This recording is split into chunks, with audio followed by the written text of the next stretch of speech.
23 की महाभारत, कितनी राहत और कितनी बगावत, यह हमारा आज का विषय है। कर्नाटक चुनाव के नतीजे आने के बाद मध्य प्रदेश में सियासी सरगर्मी जाहिर तौर पर तेज है।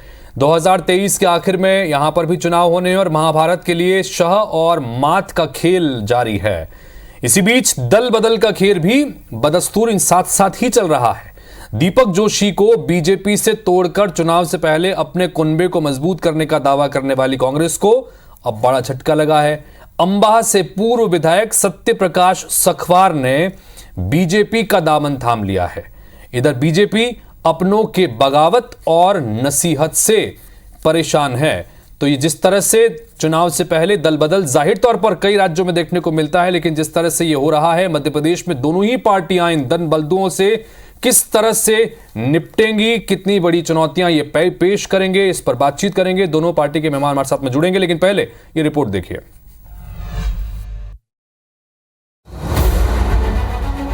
एमपी में चुनाव से पहले एक और नेता ने पाला बदल लिया। इस बार झटका लगा है कांग्रेस को। दीपक जोशी के कांग्रेस ज्वाइन करने के एक हफ्ते बाद ही कांग्रेस नेता और अंबाह सीट से बीएसपी से पूर्व विधायक रहे सत्य प्रकाश सखवार ने बीजेपी ज्वाइन कर ली है। बीजेपी ज्वाइन करने के बाद सखवार ने कहा कि कांग्रेस कई गुटों में बटी पार्टी है, यहां किसी की सुनवाई नहीं होती है। सखवार ने कांग्रेस पर आरोप लगाया कि मैं चुनाव लड़ने के लिए खड़ा हुआ था, मुझे हरवाया गया। गुटों की पार्टी है, अपने अपने गुटों में बस मेरा है, मेरी भले ही एक फूट जाए, सामने वाले के दोनों फूट जाए, इस सिद्धांत पर काम करती है कांग्रेस पार्टी। आज इलेक्शन लड़ा मैं 2020 का और पूरी पार्टी लग गई चुनाव हराने की जरूरत नहीं, किसी को खुद ही हार जाते हैं। ये सिद्धांत पे काम करती है कांग्रेस। एन चुनाव से पहले सत्य प्रकाश सखवार के फैसले से कांग्रेस को कितना नुकसान और बीजेपी को कितना फायदा होता है, ये तो आगामी कुछ महीनों में साफ हो जाएगा। मगर चुनावी साल में बीजेपी के भीतर भी बगावती तेवर लगातार उठ रहे हैं। पूर्व मंत्री अनूप मिश्रा और पार्टी के सीनियर नेता जय सिंह कुशवाहा को सुनिए। मैं दक्षिण से चुनाव लड़ रहा हूँ। तैयारी पूरी है? मेरी तैयारी तो हमेशा पूरी रहती है। जब मुझे हमेशा सीटें बदल के लड़ने का आदेश मिला पार्टी की तरफ से, तो मैं उन सीटों पर भी लड़ा हूँ। मेरी तैयारी जनता की तैयारी है, लेकिन पार्टी का निर्णय अंतिम निर्णय है, उस निर्णय को मैं मान्य करूँगा। कार्यकर्ताओं में तो कोई गैप नहीं है, लेकिन कार्यकर्ताओं नेताओं में मुझे गैप दिखाई देता है। वो कार्यकर्ताओं के लिए न मंत्री समय निकाल रहे हैं न मुख्यमंत्री समय निकाल रहे हैं। उनको समय निकालना चाहिए। विंध्य से नारायण त्रिपाठी, मालवा से दीपक जोशी के विद्रोह के बाद अब ग्वालियर चंबल से उठ रही बगावत और नसीहत को बीजेपी चाहे जो भी एंगल दे, लेकिन कांग्रेस को जरूर सवाल उठाने का मौका दे दिया है। 2023 में कांग्रेस पार्टी की सरकार बनेगी, प्रचंड बहुमत से बनेगी। अब इसलिए क्योंकि जनता समझ चुकी है कि एक आध दो बराबर पे रहेगी, एक आध दो से ऊपर नीचे होगी तो तोड़ सकते हैं। ये घातक लोगों कुछ भी हमला कर सकते हैं, पैसे से, भाव बल से, शक्ति से। तो जनता अब जहां बहुमत दे रही है कांग्रेस को, ऐसा बहुमत दे रही है कि तोड़ फोड़ नहीं कर पाए। बहरहाल चुनावी मौसम में दल बदल बड़ी बात नहीं, लेकिन वक्त रहते असंतुष्टों को नहीं मनाया गया तो एक बड़ी जमात के इधर उधर जाने से सारे सियासी समीकरण ध्वस्त हो सकते हैं। ग्वालियर से नासिर गौरी के साथ विवेक पटैया, IBC 24 भोपाल।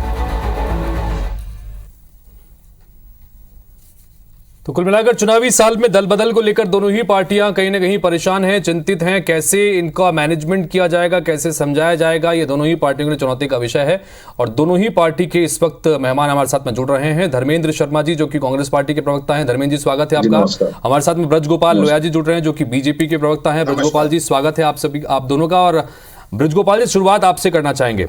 सत्य प्रकाश सखवार ने खुशी दी है, हालांकि चूंकि पिछली दिनों जिस तरह से दीपक जोशी के रूप में एक बड़ा झटका लगा था, अब सखवार जो है अब बीजेपी का दामन थाम लिया है। हालांकि पहले वो बीएसपी में हुआ करते थे, फिर वो कांग्रेस में चले गए थे और कांग्रेस से अब वो बीजेपी की तरफ आए हैं। अब उनको बीजेपी अच्छी लग रही है। लेकिन दूसरी तरफ आपकी ही पार्टी के बाकी दूसरे नेताओं की जो बयानबाजी जिसको हमने सुनाया, ये चिंता बढ़ा रही है। तो कहीं खुशी कहीं गम की स्थिति है। ब्रजगोपाल जी कैसे देख रहे हैं इसे? नहीं, देखिए, राजनीतिक कार्यकर्ता होने के नाते भारतीय जनता पार्टी का एक भी कार्यकर्ता अगर भारतीय जनता पार्टी को छोड़कर जाता है तो हमें कहीं ना कहीं उसकी पीड़ा होती है, हमें उसका दुख होता है। हम कांग्रेस पार्टी की तरह लोग नहीं है कि हमारे 28-32 विधायक छोड़कर चले जाएं और हम चिंता ना करें। हमें चिंता है।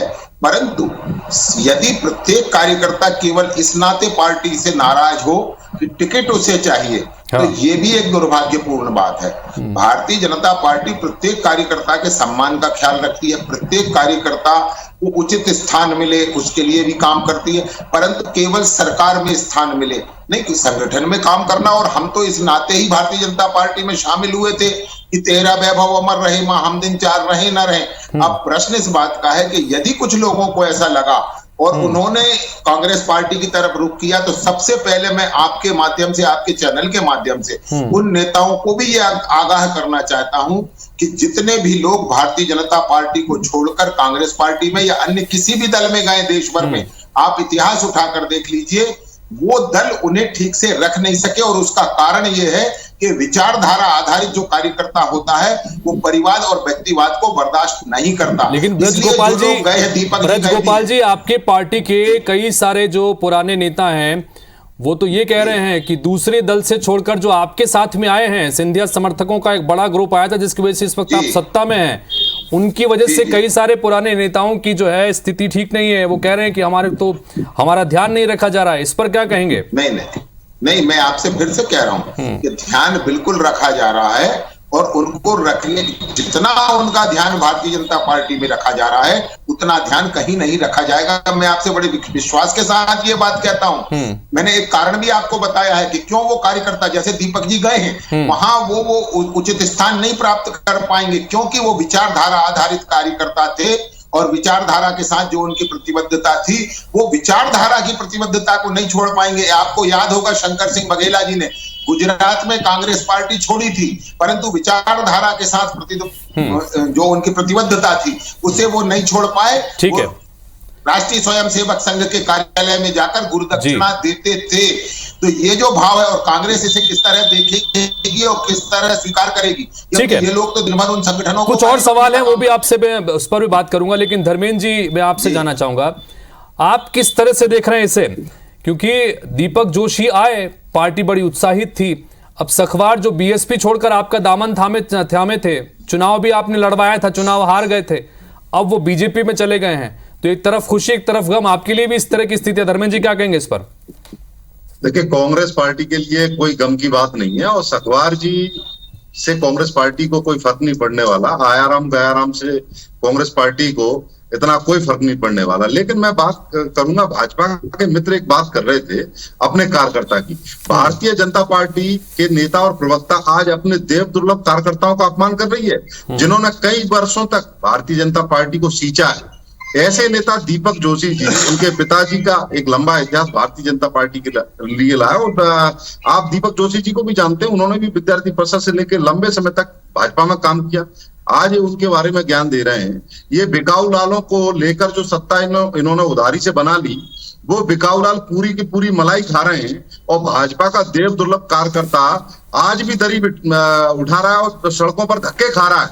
आज ग्वालियर चंबल की ये हालत है कि जो गद्दार कांग्रेस ने जिनको पाला पोसा बड़ा किया, वो सत्ता की लालसा में अपनी मां समान पार्टी से गद्दारी कर खंजर छुरा धर्मेंद्र जी, ब्रज गोपाल जी कह रहे हैं धर्मेंद्र जी कि भारतीय जनता पार्टी या कोई भी अन्य दल छोड़कर जो कांग्रेस पार्टी में आता है, कांग्रेस पार्टी उन्हें संभाल कर नहीं रख पाती, उनके मान सम्मान का ख्याल नहीं रखता। दीपक जोशी की भी चिंता कर रहे हैं ब्रज गोपाल जी।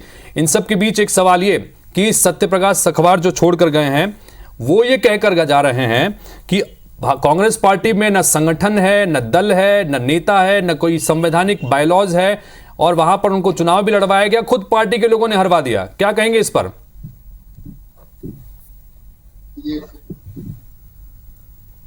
जी धर्मेंद्र जी, चलिए धर्मेंद्र जी। इसलिए वो जो है इस प्रकार का अनर्गल प्रलाप कर रहे हैं। हाँ, लेकिन इस प्रलाप से कुछ होने जाने वाला नहीं है। क्यों नहीं होने जाने वाला? कि आप देखिए, कई गुटों में बढ़ चुकी भाजपा, एक सिंधिया गुट, एक नाराज गुट, एक महाराज गुट, एक शिवराज गुट, एक कैलाश गुट, एक नरेंद्र सिंह गुट, एक जयवंत सिंह गुट, एक प्रवाजा गुट, अनेकों गुटों में भारतीय जनता पार्टी बढ़ चुकी है। और ऐसी स्थिति में वो कांग्रेस में गुटबाजी की बात कर रहे हैं। आज हमारे सारे शीर्ष नेताओं ने एक सुर में कहा है, हम कमलनाथ जी के नेतृत्व में 2023 का चुनाव लड़ने जा रहे हैं और पूर्ण बहुमत की सरकार 150 से अधिक सीटें लेकर कांग्रेस पार्टी अपनी सरकार बनाएगी। और रही बात भारतीय जनता पार्टी की, तो भारतीय जनता पार्टी में ग्वालियर चंबल में इस समय भगदड़ की स्थिति है। भाजपा के नेता और कार्यकर्ता भी समझ रहे हैं कि कांग्रेस पार्टी बहुमत की सरकार बनने जा रही है। भारतीय जनता पार्टी कई गुटों में बटी हुई है, ये कहना है धर्मेंद्र जी का, क्या कहेंगे इसके ऊपर? नहीं, पहले तो मैं एक बात उन्हें बता दूं, वो कांग्रेस पार्टी के विषय में बात करें, वो उनका पक्ष रखने आए, हमारा पक्ष वो क्यों रखते हैं?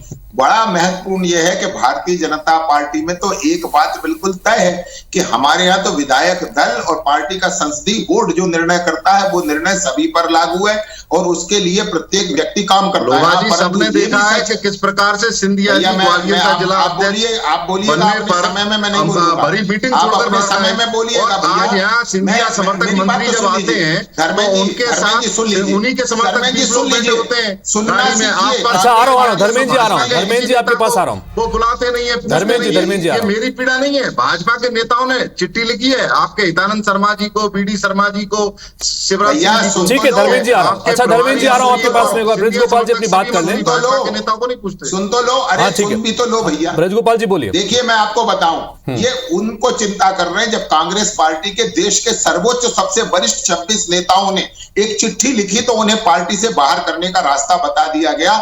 ये होता है परिवारवादी राजनीति। एक है भारतीय जनता पार्टी की, अरे आप विश्वास की राजनीति। भैया सुन तो लो, ज्ञान देना एक भारतीय जनता पार्टी की विश्वास की राजनीति है जिसमें प्रत्येक व्यक्ति को अपनी बात कहने का पूरा अधिकार है। भैया सुन लीजिए। ठीक है, एक सवाल मेरा ब्रजगोपाल जी, आप मेरी बात सुन लीजिए। अच्छा ब्रजगोपाल जी, एक सवाल मेरा। वो एक परिवार के लोग हैं सारे के सारे। धर्मेंद्र जी रुकिए, एक सवाल मेरा ब्रजगोपाल जी, जिन्होंने इस देश का नाम पूरे विश्व में रोशन किया, जिन्होंने इस देश का क्या सत्यानाश किया। अरे यह विषय नहीं है, हम विषय पर रहते हैं। विषय परिवारवाद विषय नहीं है आज का, परिवारवाद आज का विषय नहीं है, परिवारवाद आज का विषय नहीं है। मैं विषय पर आता हूं। ब्रजगोपाल जी, एक सवाल मेरा। ठीक है ब्रजगोपाल जी, एक सवाल मेरा। जय सिंह कुशवाहा, ये आपकी ही पार्टी के एक वरिष्ठ नेता हैं और ग्वालियर चंबल संभाग से आते हैं। वो कह रहे हैं कि न कार्यकर्ता उनकी सुनते हैं, न मंत्रियों के कोई सुनने का पास वक्त नहीं है, न सीएम उनकी बात सुनते हैं, न मंत्री उनकी बात सुनते हैं। अगर कार्यकर्ताओं की, नेताओं की बात सुनने लगेंगे तो ग्वालियर चंबल अंचल स्थिति ठीक रहेगी, वरना बहुत बुरी स्थिति होने वाली। क्या कहेंगे ब्रजगोपाल जी?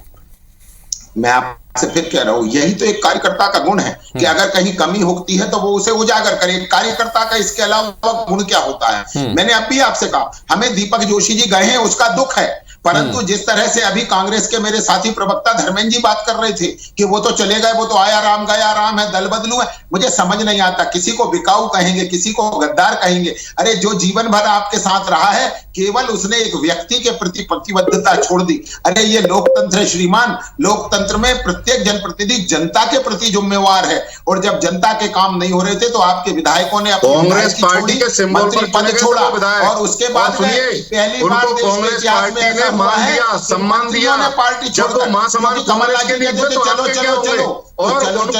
विधायक चले गए, सरकार गिर गई।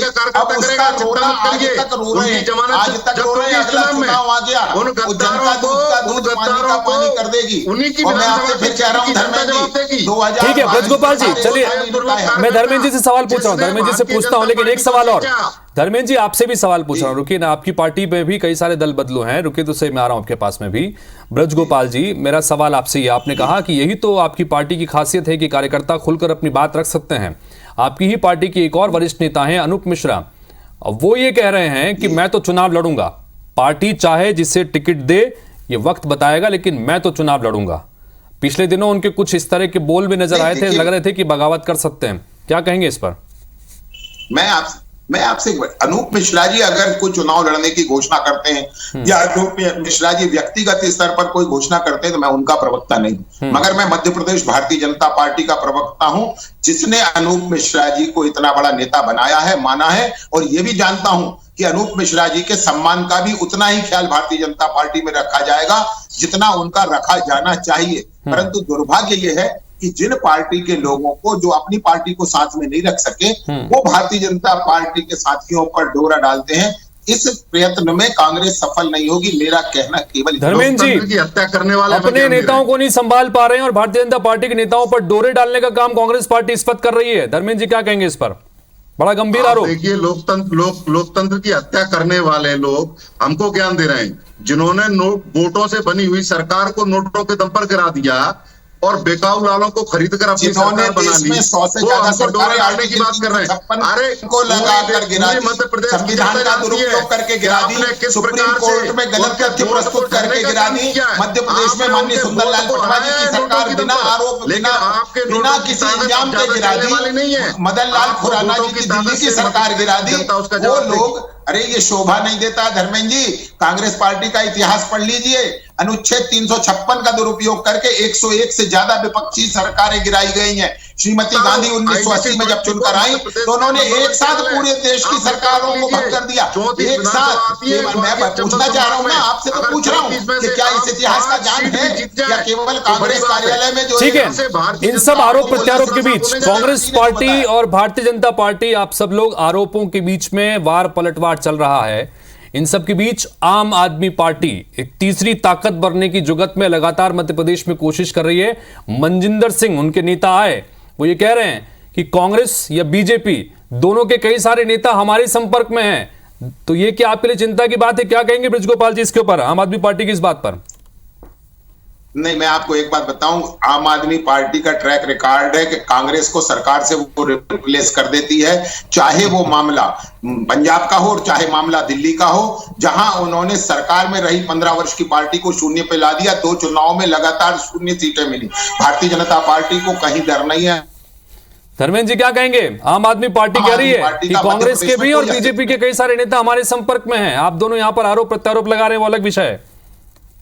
आम आदमी पार्टी का मध्य प्रदेश में अभी कोई वजूद नहीं है। वो भारतीय जनता पार्टी के बी टीम के रूप में काम करती है, सर्वविदित है। अरविंद केजरीवाल और राहुल गांधी बात करने की जरूरत भी नहीं है। कांग्रेस पार्टी इस समय केवल और केवल, मैं आपके माध्यम से बताना चाहता हूँ, जनता के बीच में नारी सम्मान योजना को लेकर सोनिया गांधी, राहुल गांधी, सड़कों पर है। केजरीवाल, ममता, हमने 500 रुपए हाथ में हाथ डालने का वादा किया है। मध्य और प्रदेश हमारी की जनता से, आप बता रहे हैं धर्मेंद्र जी, माताओं बहनों को थोड़ा तो कम से कम एक प्रवक्ता को ज्ञान होना चाहिए कि कौन किसके हाथ पकड़ के खड़ा है और हमने किसानों के लगा रहे हैं। धर्मेंद्र जी थोड़ा सा, चलिए, चुनावी साल है और दल बदल का सिलसिला ऐसे चुनावी साल में अक्सर देखने को मिलता है और दल बदल हो रहे हैं। दोनों ही पार्टियों को झटके लग रहे हैं, दोनों ही पार्टियों के लिए खुशी का मौका भी निकल के सामने आ रहा है।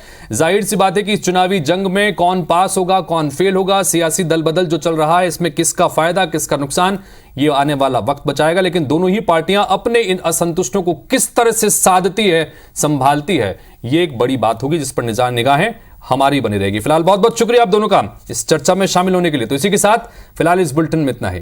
नमस्कार।